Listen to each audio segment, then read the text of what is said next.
Hello there, welcome back to the channel. Hope you're safe and well. In this video I'm going to be talking about psychological training and how you can use it to become a better shot and improve your accuracy. So let's roll those titles.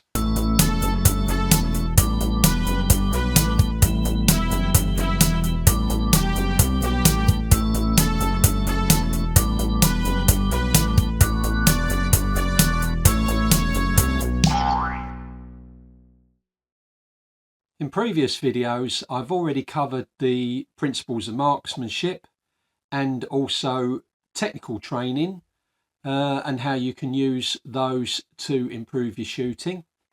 And I'll provide the links in the description below to those if you haven't seen them. And I mentioned then and probably since then that I needed to do a video on the psychological aspects of training, which is what this is all about. Now, if you've ever shot competitively, then you can probably appreciate the concept of pre-competition nerves and competition stress, where even though you're shooting targets that you normally wouldn't have a problem with, in a competition environment, for some reason, the targets get harder to hit and knock over. And this is all a concept of the psychology of shooting and taking part in any sports competition, really. And you may have heard of the thing called the 80-20 rule. Well, personally, I think that the 80-20 rule works here as well, where your performance in a shooting competition is 20% down to your technical ability, your ability to exercise principle of marksmanship correctly, and 80% down to how you deal with the competition stress, which is the psychological aspects. So that's what we're going to talk about today, and I'm going to look at 4 particular sections that we'll address briefly, and bring up some stuff that, if you're interested, you can do further research on. In order, I'm going to sort of do them in apparent, from the research that I've done, in the apparent order of difficulty. Now, I'm presenting this not as an expert, but somebody that has researched this for my own use. It's the start of a new year, and I'm thinking that I'm at that stage in my development as a shooter, as a competitive shooter in HFT, that I need to start giving some consideration to the psychological aspects of shooting and my training, as well as just concentrating on technical aspects. So I'm going to look at, first off, relaxation, next positivity, thirdly visualization, and last but not least concentration. So they're the 4 areas that we're going to look at in this video. Now, if you've any interest in sport in general at all, it can't have escaped your attention that the whole area of something called sports psychology is big business, and most top athletes have their own sort of psychological coach to help them with those aspects.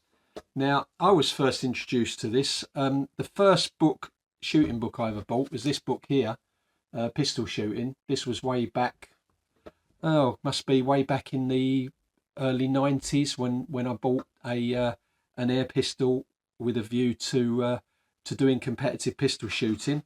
Looking at the liner of this book, this was published in, let me find it again, this was first published in 1975, and in this book it covers obviously quite a lot about practical training, the actual getting out and shooting, but it was the first time that I'd sort of read anything from the shooting world, as you can see here in the theoretical section, psychological training.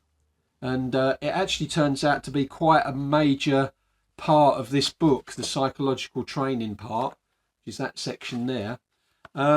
So the psychological training has always been a big aspect of Olympic shooting. I noticed that It's very popular in archery, and I was looking at other areas of shooting, and it seems to be sort of a growing area of uh, shooting clays, but couldn't really find, apart from the Olympic sports, couldn't really find anything relating to, normal rifle target shooting or air rifle shooting in particular. So what I've done is I've trawled the internet and looked for information, and basically put together sort of like a series of headings of different topics that fall in these individual group 4 sections that we're going to talk about. So we'll start with the first and probably the easiest for anybody to train in, and that is the area of relaxation.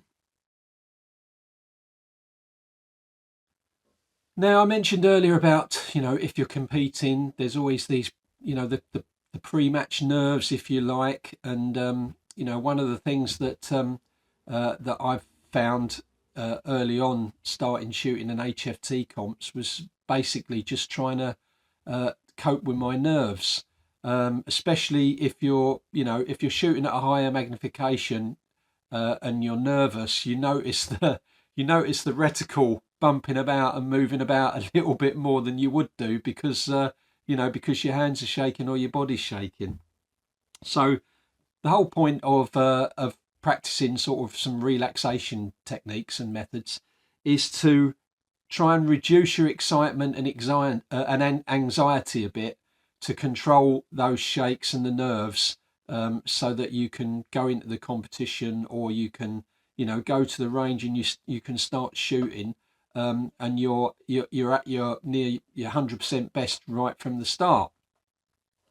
So obviously the first method of relaxing is going to be some form of breathing exercise. Now, I don't intend to give you any examples of breathing exercises because there are 101 different ways of doing it. So if you want to come up with some simple breathing exercises, then I suggest you Google them. I mean, all in all, it's just the process of sitting down in a quiet space and thinking about your breathing and controlling your breathing over a period of time to try and reduce your heart rate, and also will help to bring your blood pressure down as well if you suffer from that.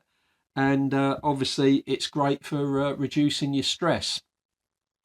What I would say is, if you haven't seen the stuff that I put up before about breathing, I think there's some particularly on the video that I did about standing and kneeling shots. There's a section in there about the breathing cycle and things, and certainly I think there's a bit more about breathing in the principles of marksmanship video that I did. And bear in mind that what we're trying to do, because we're aiming to take our shot on an out breath, then it would be useful if you used a breathing exercise that exaggerated the out breath a little bit more than the in breath, so that you're taking your pause when all the air has been when you've breathed all your air out of your lungs, rather than when you've breathing in and your lungs are fully expanded. So bear that in mind. Now, one of the things that I thought it was in this book, but it must have been somewhere else that I read, which was a very interesting concept, that when you're doing breathing exercises, you might want to have a copy of your sight picture in front of you to look at that while you're breathing. So while you're doing your breathing exercises to bring your breathing under control, looking at this sight picture from the psychological point of view can trigger your more relaxed state. So say, for example, if I put this W picture up, which is a representation of the iron sights, if you're using sort of open sights, then staring at that, which was the example that I remember reading somewhere, because obviously, relating to pistol shooting and originally the open sights, that the idea of that is that when you actually look down your rifle and you look through the sights and you see that eye picture, that it would trigger your subconscious to go into this controlled breathing routine. so you would automatically find that your pulse would reduce and your breathing would be under control. So that's something worth considering. The question then remains is, if you're shooting HFT, I guess if you are using open sights, you can use that. If you're shooting bench rest or normal target shooting, then you could possibly just use a picture of your target. Probably a little bit more difficult with HFT. So I guess you need to think outside the box at what representation of the sight picture you would use to try and trigger that. But that's possible. So that's one avenue to think about, move forward with. Finally, under the area of relaxation, can't go forward without talking about meditation. And meditation is also a good way of controlling your breathing and reducing your stress and your anxiety without even consciously carrying out a breathing exercise, because normally in meditation, when you relax, you'll find that your breathing will naturally return to a relaxed state anyway. So 5-10 minutes out of your day, download one of these meditation recordings or something off the internet and stick it in your phone or something, and find a quiet space and just spend a little time trying to relax and using your meditation thing. I mean, there's even a possibility that you could do that 5-10 minutes before a competition, just sort of like find somewhere away from everybody else and just just have a think about try and meditate a bit and control your breathing and relax, and that may be all you need to control your pre-match nerves. So that's relaxation. Then next thing we're going to talk about is some people call it self-talk, some people have referred to it as positive self-talk. I'm just going to collectively include it in a section called positivity. So let's have a look at positivity. When thinking about positivity, then, one of the first things that we need to accept is that all successful shooters are going to be positive people. You can't be successful in a shooting sport and be very negative about things. It's just counterintuitive. But even though all good shooters, we make the statement that all good shooters are positive people, we can't discount the fact that many of them, probably like yourself, may get nervous during a competition, but through their positivity, they're able to deal with that nervousness in the right way. So how do they do that then? Well, the whole concept of positivity is channeling your thoughts, okay? It's this concept of being a glass half full person rather than a glass half empty. So think of everything, when you're out shooting, when you're training, from a positive perspective, and channel your thoughts, okay? You're shooting, I'm assuming that you're shooting because you enjoy it. It brings you joy. Joy is a positive experience. So think about, try and think confidently. Think about all the good things, all the best things in your performance. The things that you're particularly good at can give you confidence to deal with the things that you're not so good at. I mean, when we're shooting, say in HFT, we're with good friends. Usually have a laugh. There's good banter. It's a good day out. You're out in the open air. These are all positive things to think about and enjoy and make the best of. So from a positive perspective, you need to accept that any training that you undertake works for you. None of this it doesn't matter. It doesn't matter how hard I train. It doesn't improve my performance. That's obviously a very negative aspect from it. You need to be free from all doubt. Okay, you can't start doubting yourself. Doubting yourself in any aspect of your shooting is negative, and that is not going to be beneficial to your performance. So you need to be confident in your own performance. You can only get confident in your own performance by making sure that your practical training is up to snuff, and that you're following the good principles of marksmanship, and your overall shooting technique is very good. If you are shooting and regularly, scoring good scores in a practice session, then if you maintain that positive frame of mind, then you should be able to quite easily transfer those into a competitive situation. So another thing as well is that, if we want to be positive, we can't have any excuses. If we start making excuses about, our lack of performance, these can turn into complexes. Now, I've got to hold my hand up with these because, after researching this stuff and reflecting on the way that I approach things, I have realised that I have developed both positive complexes and negative complexes. First out, my positive complex is that I'm 100% confident about scoring short range kills. Anything from sort of 8 to 12 yards, if I approach that on an HFT course, I am 100% confident that I'm going to knock that over, because I've trained and I know where my aim points are, that I've got this total belief in myself that I will knock those over. Conversely, when we get to the longer range shots like the 40 yard and the 45 yard shots, I've got the absolute opposite. I've realised that I approach those shots, very negatively, with an expectation that I'm not going to knock them over. And if I'm expecting not to knock them over, then probably, 8, 9 times out of 10, then I won't.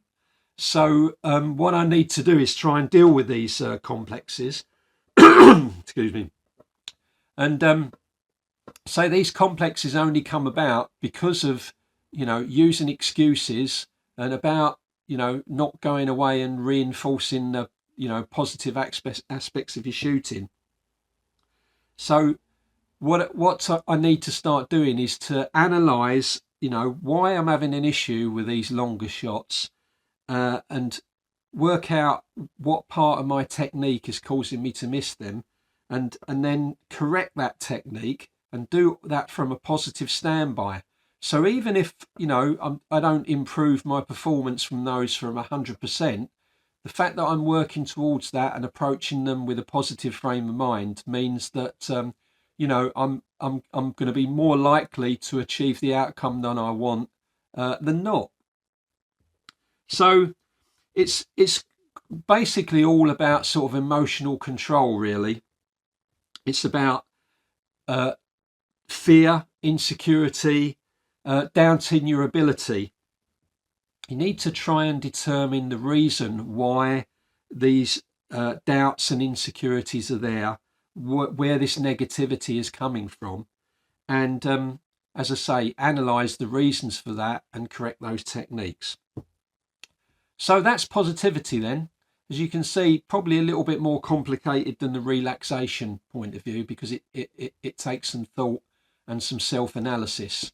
But certainly, worth doing if you want to sit down and look at where your strengths are and where your weaknesses are, and why you've got weaknesses in certain areas, and whether that is down to your frame of mind, positive or negative, and what you can do to correct that.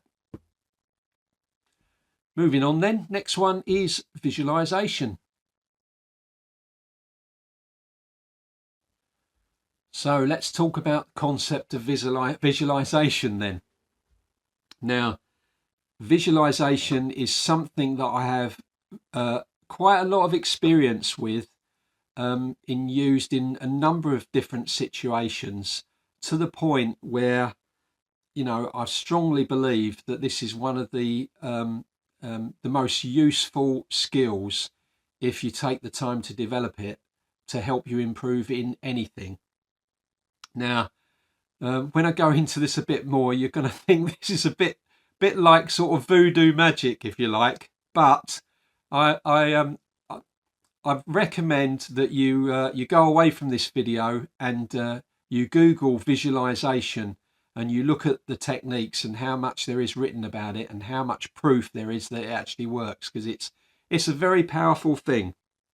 So what is it then? Well, as you know, we've working on, from the mind, we've got basically two sides to the mind. You've got the conscious mind, which is stuff that you're going on, consciously seeing and hearing and experiencing all of the time. And then you've got the subconscious mind, which is almost like your memory bank in the back of your mind, all to do with your experiences and your skills and stuff.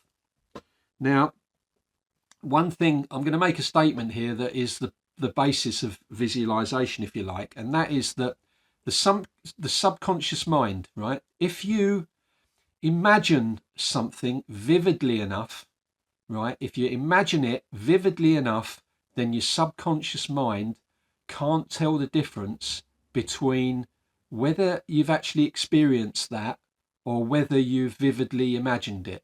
Okay, you can actually trick your subconscious mind into believing something purely through visualizing it as strongly as you can. Now, when I say as strongly as you can, to have that big an effect, you need to try and visualize something and use as many of your senses at the time that you're visualizing that as you can. So when you're visualizing something, you're thinking about something, and imagining that what you're thinking about is actually true, and is something you've done or something you want to do. You need to try and incorporate all your senses, all of the senses you can, in that visualization. So you wouldn't need to think about, say, your touch, the smell, what does it look like, what does it sound like. Okay. Now, if you do any research on visualization, one of the most well-known experiments that you'll come across is this basketball experiment that was carried out by a guy called Dr. Judd Biasiotto. I think that's how you pronounce it. It's a weird spelling. Biasiotto, at the University in Chicago. Now, different sites give it different timescales, but I'm thinking that it was probably during the 1980s. Now, what this guy did is at the University of Chicago, he got together a group of athletes and he split them into three groups. Okay, just randomly split them in three groups, and then he assessed their ability to complete a free throw on a basketball court. Now, if you don't know what a free throw is, then on the basketball court, there in front of the each of the hoops is this line painted on there. I think they call it the key or something. And when there's a foul in a certain area of the court, one member of the team is able to stand on this line and have a free throw at trying to put the ball through the hoop. So it's a skill that a lot of basketball players would practice. So he got these three groups then, and he assessed their ability at free throws from that point. Now, then over a period of 30 days, he got one group to go away and not play any basketball again for the whole of the 30 days. Not go anywhere near a basketball court, not even think about basketball, just do nothing. And they were the control group. The second group, he got to go to the basketball court for 1 hour every day for 30 days and practice their free throwing. So their practical training, standing there for an hour, practice free throw after free throw to try and improve their performance. The third group, he got to go to the gym for 1 hour every day for 30 days. But rather than pick up a basketball and practically try and throw the ball, he got them to relax and to imagine themselves throwing free throws for an hour every day for 30 days, just visualizing them throwing the free throws. At the end of the 30-day period, he got them all back together, and then he went through the original assessment to see whether they'd improved at all in their performance. Now, obviously, as expected, the control group that never went near a basketball court for the 30 days, there was no significant improvement in their free throw ability at all. The ones that had been training with the basketball, throwing the ball for an hour every day, their performance improved as an average across the group by 24%. Okay. Then finally, he assessed the group of athletes that had just been visualizing taking free throws and actually hadn't touched the basketball at all.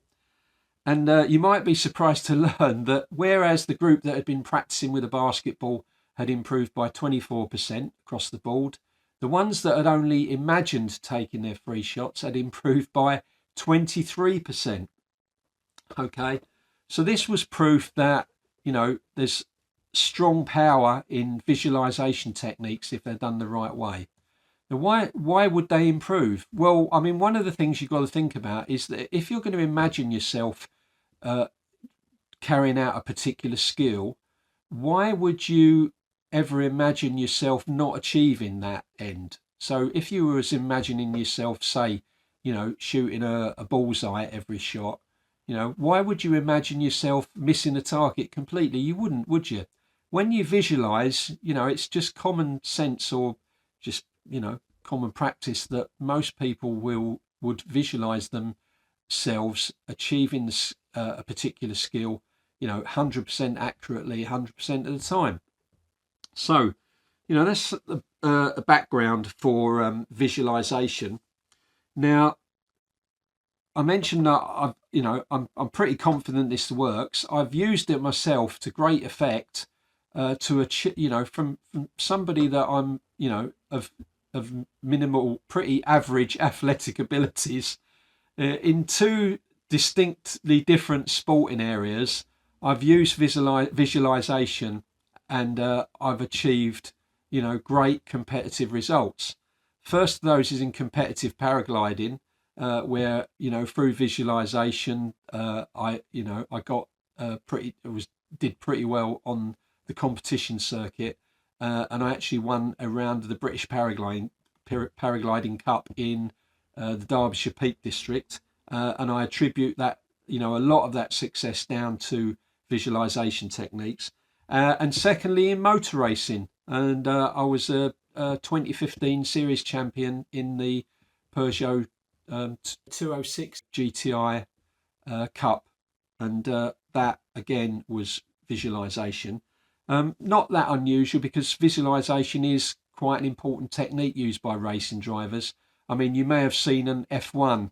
You'll see the drivers sitting in their in their cars on the grid, and I can guarantee that a lot of those are sitting there with their eyes closed, and they're visualizing driving the perfect line around the racetrack, because that is one of the the potentials for the use of visualization when in motorsports. I did a search online for visualization to see whether it had been used in shooting, and it seems to be that if you check out shooting visualization, you'll find lots of videos on YouTube, for example, in the sphere of archery. So they tend to use visualization quite a bit in archery. From what I can make out, most of it is where they'll stand, and before they draw their bow to shoot their arrow, they will actually go through the process of visualizing that shot before they actually take the shot. So they've already taken the shot in their subconscious mind and achieved what they want to achieve before they actually physically take the shot, which is quite interesting. I know in shooting sports, say in HFT, we've got time limitations at the peg. FT, you've got time limitations. Also, bench rest, you've got time limitations. But if done the right way, I think, and you get, you build your own way of visualizing, I think there's still potential there for using visualization during a comp. But I think that it's probably the strongest strongest use is going to be during your training periods, so that you can do your practical training, and you can double your practical training or triple your practical training by adding a period of visualization onto that as well. So you can do, if you visualize in the right way, you 10 minutes of visualization can equate to, say, half an hour shooting on the range if you use the techniques correctly. I mean, I don't intend to go into details because there's plenty of information available, so I'd suggest you search it. So basically, visualization, we're talking about guided imagery. Okay, you're thinking about, you're imagining yourself completing the skill with 100% accuracy that you want to get better at. Yeah. So when's the best time to visualize then? Well, the suggestions that I've found is first thing in the morning or last thing at night. First thing in the morning because you've basically just come out of your dream state from when you've been sleeping, so your mind is probably in a more suggestive state at that point. And secondly, last thing at night, because you're about to sort of enter that dream state, and I guess that sort of period when you're tired, probably the mind becomes a little bit more alert to it. I don't know, but certainly it seems to be the suggestions that I found the best time of day for doing this is first thing in the morning, at last thing at night. We're not talking about massive periods of time for doing this. I mean, a lot of these things like relaxation, visualization, and when we get into the next section as well, we're talking about minutes really. We're not talking about hours of your time spent on it. We're talking about 5-10 minutes a day, or in multiple sessions for in a day, if you can sort of fit them into your routine. So that's visualization then. Let's move on to the final one, which for some reason, from what I've read, everybody seems to be suggesting that this is the more difficult. Perhaps it is in our busy lifetime, but we will be looking at concentration. Well, I'm sure I don't need to explain to you what concentration is. But what do I mean about what do I mean by concentration in the concept of shooting and improving your shooting? Well, we're looking at it on the basis of being able to focus on a single activity for a specific period of time. We need to be focusing on the right thing as well. We need to be focusing on taking the shot, not focusing on the score you achieve from that shot. Okay, the concentration is going to be on your shooting ability, your technique, concentrating on your technique with no distractions in order to take the perfect shot. Okay, our attention control needs to be clear and intense. You need to be able to focus your concentration despite what's going on around you for the period necessary to achieve that perfect shot. Okay, so again, we're talking minutes. Which aspects do we need to be concentrating on to take the perfect shot? First off, I would suggest we start with sight alignment. I'll refer you back to the principles of marksmanship, okay, and all the aspects that I talked about in that video. Again, the link to that video is down below. I recommend you go and have a look at that. So, sight alignment, clearly the target, and then moving on to the sight picture. So, significant systematic process of concentration, concentrating on aligning your sights, get your sights aligned perfectly with your target, concentrating on the target, and then the sight picture, which is basically your reticle aligned with the target. I've mentioned the principles of marksmanship. If you watch that video, you'll see that there's an actual process, a staged step-by-step process that you can go through from when you first lie down to take a shot, and your concentration can build around that. It's interesting actually because while you're sort of building up these concentration steps and thinking about the concentration, there's a possibility that you can incorporate a bit of visualization in with that as well. So you're killing two birds with one stone, if you like. Focusing on each of those steps completely insulates you then from the competitive pressure. Yeah.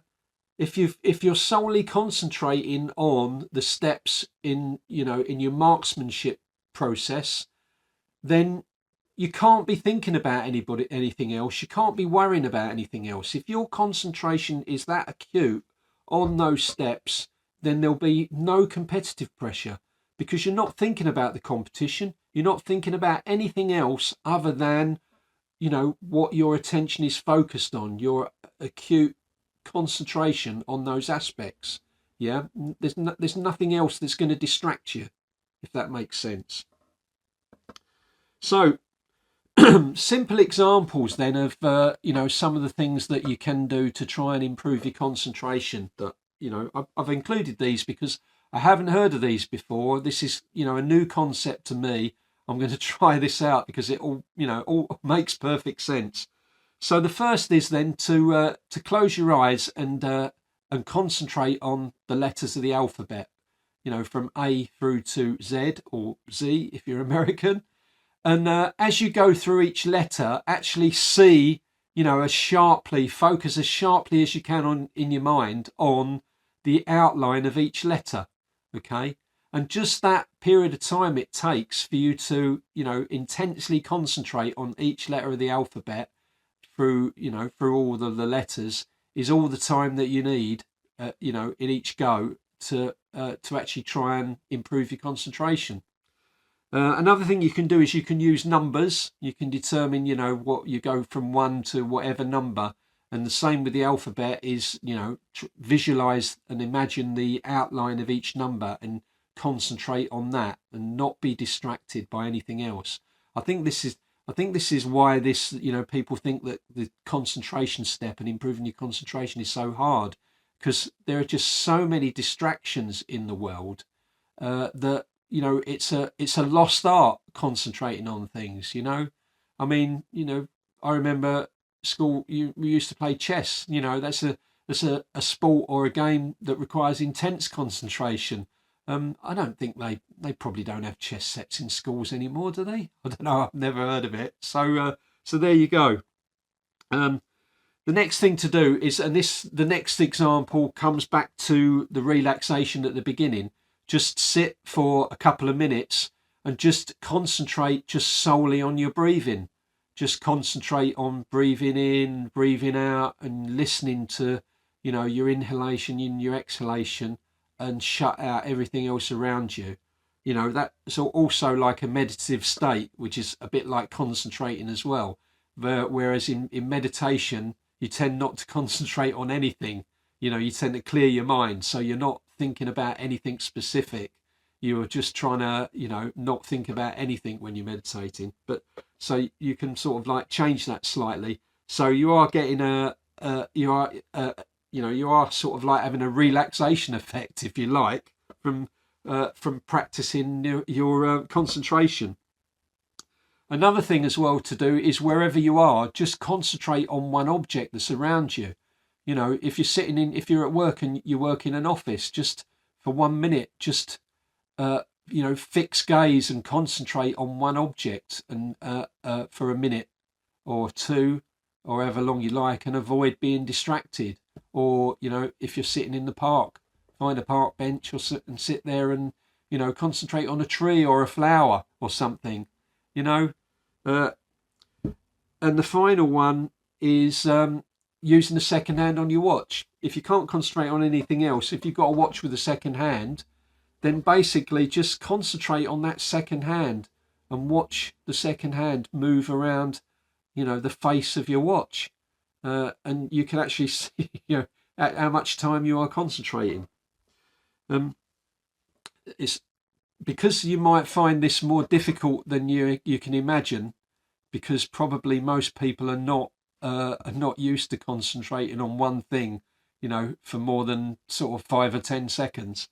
The suggestion is that you start this in a quiet setting so that there are no other distractions, and then once you're able to concentrate your attention on something for say a minute, then you expand that time and work it up to 5 minutes or even 10 minutes if you want to. And once you have that skill and you've developed that skill, then it's time then to move that into an area where there is noise and there's distractions. So you might want to turn some music on and try practicing that without being distracted by the music that you're listening to.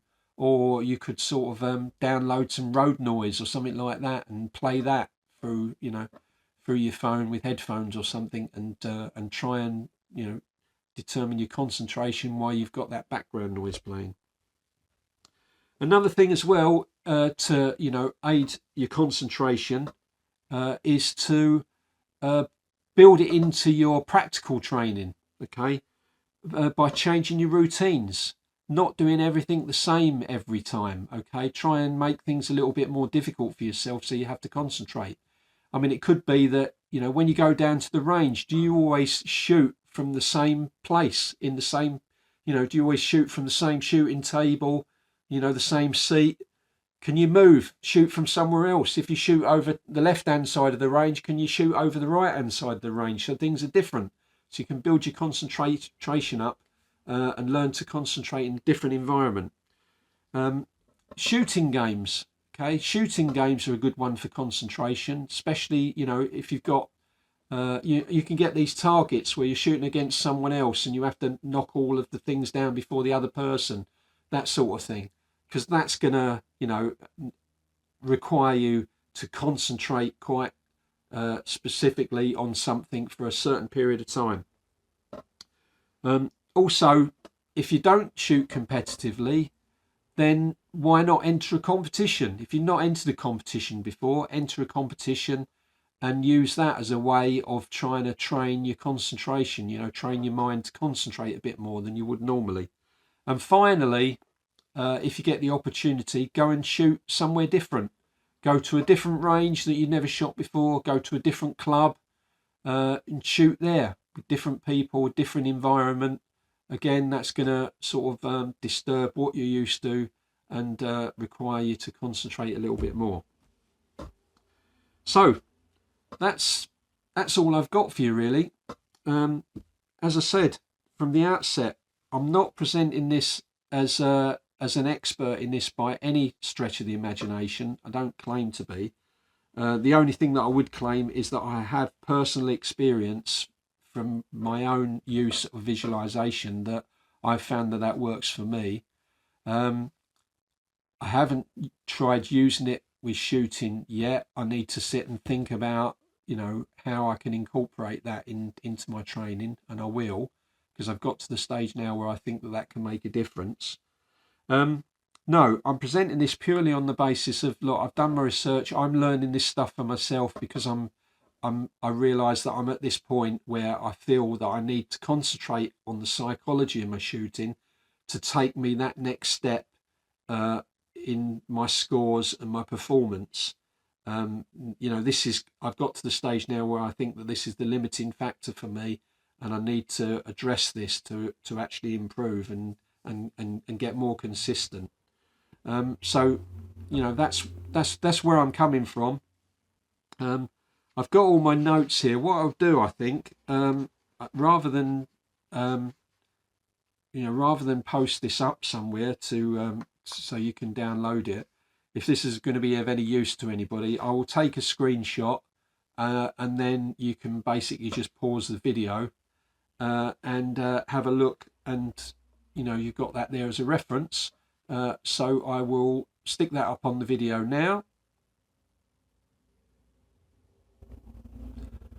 So there you go. That's my notes that I've used. That's this sheet of paper here, my notes that I've used for this video. hopefully that you'll find that useful. So there we go then. That's psychological training. I guess some people are going to say that this is, this is just a bit of a joke or whatever. But I mean, I think that the people watching this video are competitively minded, or the people that just want to, be better shooters. I mean, this training is available for all. You don't need to be shooting in competitions to get the benefit from psychological training. Okay, I mean, you've seen videos on YouTube where the guys, they're shooting a group and they're being videoed, or they're videoing themselves shooting a group, and they get to the fifth shot, and then the negativity comes in. They go, "Oh, I always blow my groups because the last shot I miss." So they've got that complex in their mind that the fifth shot in a group is always going to be the one that's the flyer.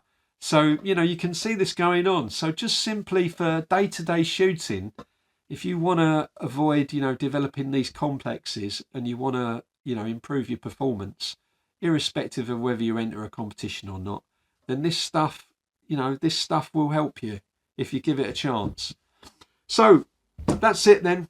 That's all I have for you. I did promise in a couple of videos that I needed to do this, and I've been putting it off because it's a talking video, and I'm a bit conscious that a lot of people that visit the channel are not going to want to just watch me talking about stuff all the time. Perhaps I'm wrong. I mean, let me know in the comments, if there's more stuff like this that you find useful, sort of discussions about topics and things like that, then let me know.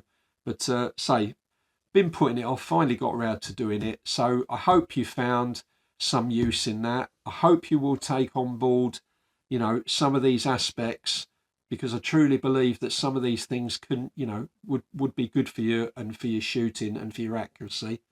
But for now then, that's all I've got for you for this video.